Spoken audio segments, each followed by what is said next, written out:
Question number 3 में हमारे पास दे रखा है, यहाँ पे दो मैट्रिक्स का प्रोडक्ट दे रखा है इज इक्वल टू एक तीसरा मैट्रिक्स दे रखा है, ठीक है। Then find X and Y. तो तुम बोलोगे ऐसा क्वेश्चन तो हमने ऑलरेडी कर रखा है, तो हाँ बिल्कुल कर रखा है, लेकिन मैं इस क्वेश्चन को मैंने दोबारा क्यों लिया, क्या इम्फेसिस मैं करना चाह रहा हूँ, क्या समझाना चाह रहा हूँ इस क्वेश्चन से, वो तुम ये देखो।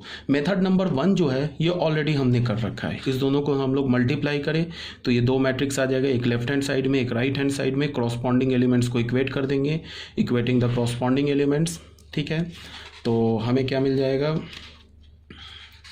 क्रॉसपॉन्डिंग एलिमेंट्स को इक्वेट किया तो हमारे पास एक्स और वाई की वैल्यू मिल गई। जो एक्स और वाई की वैल्यू मिली उसको हम दोबारा यहाँ जाके पुट करके देखेंगे। ये ऑलरेडी मैंने तुम लोगों को बता रखा है कि जो हमें वेरिएबल, अगर मान लो यहाँ पे एक्स जो है ना एक से ज़्यादा, डालने की ज़रूरत नहीं है। क्यों नहीं डालने की ज़रूरत है, क्योंकि एक्स और वाई जो है, अच्छा ठीक है यहाँ पे डालोगे, क्यों, बिकॉज एक्स और वाई जो है एक से ज़्यादा प्लेस पर है।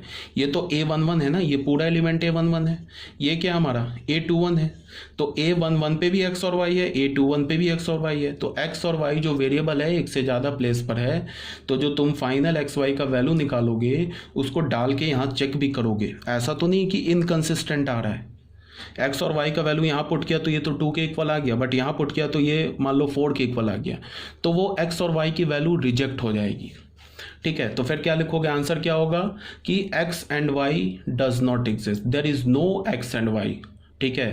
तो ये हमारा आंसर हो जाएगा। मेरी बात आ रही है समझ में, ये सब ऑलरेडी मैं बता चुका हूँ। तो यहाँ पे हमने एक्स वाई को निकाला, पुट किया तो कंसिस्टेंट आ गया, तो x is equal to 7 and y is equal to 6, ये आंसर हो गया। तो ये तो मेथड नंबर 1 था जो ऑलरेडी मैं तुम लोगों को बता चुका हूँ, इसमें कुछ समझाना नहीं था। ये ऑल्टरनेट मेथड बताने के लिए मैंने इस क्वेश्चन को लिया है। यहाँ पे हमने क्या किया, ये क्वेश्चन हमारा x और y का वैल्यू निकालना है, इसको हमने A मैट्रिक्स माना, इसको B मैट्रिक्स माना, इसको C मैट्रिक्स माना, ठीक है। उसके बाद हमने क्या देखा कि ये जो A मैट्रिक्स है ये एक इन्वर्टेबल मैट्रिक्स है।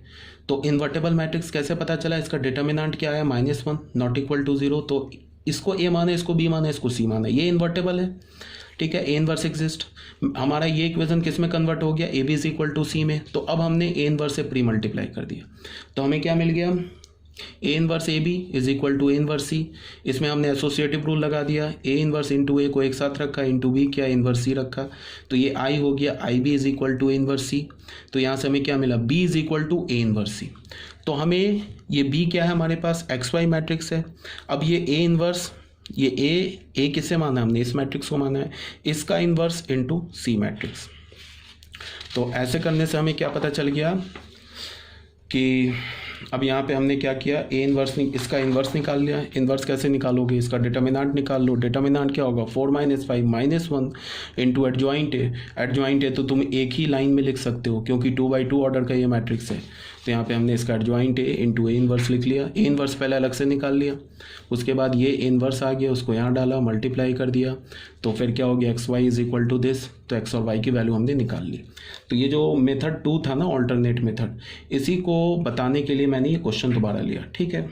एक और आ जाओ, क्वेश्चन नंबर 4 में आ जाओ। ये भी सेम टाइप का क्वेश्चन है, ये ऐसे दे रखा है, this into this A matrix. यहाँ पे 2 मैट्रिक्स था ना, इसमें क्वेश्चन नंबर 1 में क्या था, 2 ही मैट्रिक्स था हमारे पास। लेफ्ट हैंड साइड में 2 मैट्रिक्स था ना, लेफ्ट हैंड साइड में देखो 2 मैट्रिक्स था, बट ये जो क्वेश्चन नंबर 4 है ना, इसके लेफ्ट हैंड साइड में 3 मैट्रिक्स है। तो कोई बात नहीं, एक मेथड क्या हो जाएगा कि multiply the matrix on left hand side and equate the corresponding elements of the matrix on right hand side.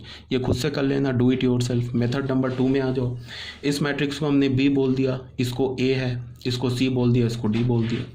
अब हमने क्या किया कि B का हमने डिटर्मिनेंट निकाला, नॉट 0, C का डिटर्मिनेंट नॉट 0, तो B inverse C inverse exist करेगा। तो ये जो मैट्रिक्स का इक्वेशन किस में कन्वर्ट हो गया, BAC is equal to D में कन्वर्ट हो गया। अब हमने क्या किया, B से प्री मल्टीप्लाई कर दिया, C से पोस्ट मल्टीप्लाई कर दिया। ऐसा करने पे क्या हो गया कि A लेफ्ट हैंड साइड में A मैट्रिक्स बच जाएगा और राइट हैंड साइड में क्या बचेगा, B inverse into D into C inverse, ठीक है। आई थिंक ये सब आपको क्लियर होगा। अब मैं इसे कैलकुलेट नहीं कर रहा हूँ, ऑलरेडी PDF है तुम लोगों के पास, तुम खुद से कैलकुलेट कर सकते हो, ठीक है। तो यहाँ पे हमारे पास डायरेक्ट मैट्रिक्स क्या बच गया, A is equal to B inverse D into C inverse. अब B जो है ना हमारा एक 2x2 ऑर्डर का मैट्रिक्स है, C भी हमारा 2x2 ऑर्डर का मैट्रिक्स है, तो इनवर्स बहुत ईजिली निकल आएगा। निकाल लिया इनवर्स, फिर A किसके इक्वल होगा, बी इनवर्स यहाँ पे है, डी मैट्रिक्स गिवन है, फिर सी इनवर्स निकाला, मल्टीप्लाई किया, हमारा आंसर आ गया। ए का वैल्यू क्या आ गया, ये दिस आ गया, तो ये सीधे मैट्रिक्स ए आ गया। ठीक है, ये सब क्वेश्चन तो बहुत इजी था, ये आप लोग कर लोगे, कोई प्रॉब्लम नहीं है। क्वेश्चन नंबर 5 में आ जाओ। क्वेश्चन नंबर 5 वही बात है, इसमें फिर x u y v W का वैल्यू निकालना है। यहाँ पे दो मैट्रिक्स दे रखा है, ये 3x3 ऑर्डर का मैट्रिक्स है। Do it your self from both the methods, दोनों मेथड से सॉल्व करो। इसको जब तुम इसका डिटर्मिनेंट निकालोगे तो ये क्या हो जाएगा, एक तो होगा कि सीधे इसको मल्टीप्लाई कर लो, क्रॉसपॉन्डिंग एलिमेंट्स को इक्वेट कर लो, एक्स यू वाई वी डब्ल्यू जेड का वैल्यू निकाल लो। एक तो मेथड नंबर 1 हो गया। दूसरा मेथड क्या है कि तुम इसका डिटर्मिनेंट कैलकुलेट करो, नॉट इक्वल टू 0 आएगा।